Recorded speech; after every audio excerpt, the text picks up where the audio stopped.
En marge de cette 7e édition du Forum d'Avignon, je suis avec Tarek Oubrou. Tarek Oubrou, bonjour, vous êtes le grand imam de Bordeaux.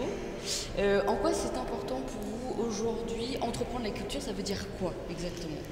Ben écoutez, la culture est une notion très complexe, mais qui reste d'une grande actualité parce qu'aujourd'hui, la culture est en retraite par rapport à une évolution vers un risque de barbarie, que la culture adoucit et domestique. Je pense que la culture, par le savoir et l'esthétique, humanise l'être humain. Et donc il faut replacer la culture au centre de nos sociétés, au-delà du droit, au-delà du politique, parce que la culture, c'est le plasma sociétal dans lequel tout le monde doit baigner. Et je pense qu'il faut trouver des éléments de langage communs pour édifier cette culture, tant au niveau du savoir, initier les gens à la complexité et résister à la tentation du simplisme. Ça aussi, c'est de la culture de la nuance dans le savoir, mais également le savoir par le sensible et l'esthétique, et pas uniquement se limiter au loisir et au spectacle. Et donc, à cet égard, la culture peut jouer un rôle très important dans le dialogue entre les civilisations. Comment est-ce qu'on peut aller vers cette nuance-là, très concrètement?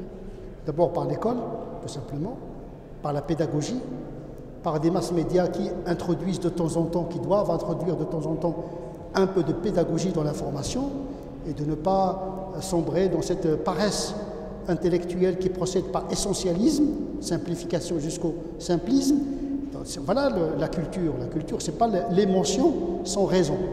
Donc il faut que la raison soit toujours présente, mais il faut que l'émotion catalyse également l'intelligence de la raison. Et je pense qu'on a besoin de ces deux éléments, ces deux pieds sur lesquels notre civilisation doit marcher de manière harmonieuse, l'intelligence et l'esthétique et le sensible. Et il faudrait peut-être redonner le goût d'être intelligent? Le goût du savoir. Donc il faut donner l'appétit à nos enfants pour la culture, le livre, mais également l'herméneutique de l'image. Il faut les initier à décoder les images, puisque désormais nos enfants baignent dans une culture iconique.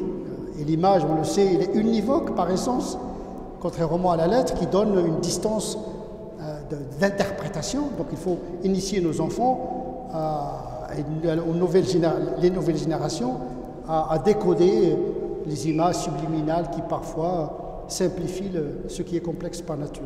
Et les grands-enfants, comment on les éduque? Je pense que c'est valable aussi pour les grands-enfants. Les grands-enfants, ça marche aussi. On est des grands-enfants, on le reste. Espérons.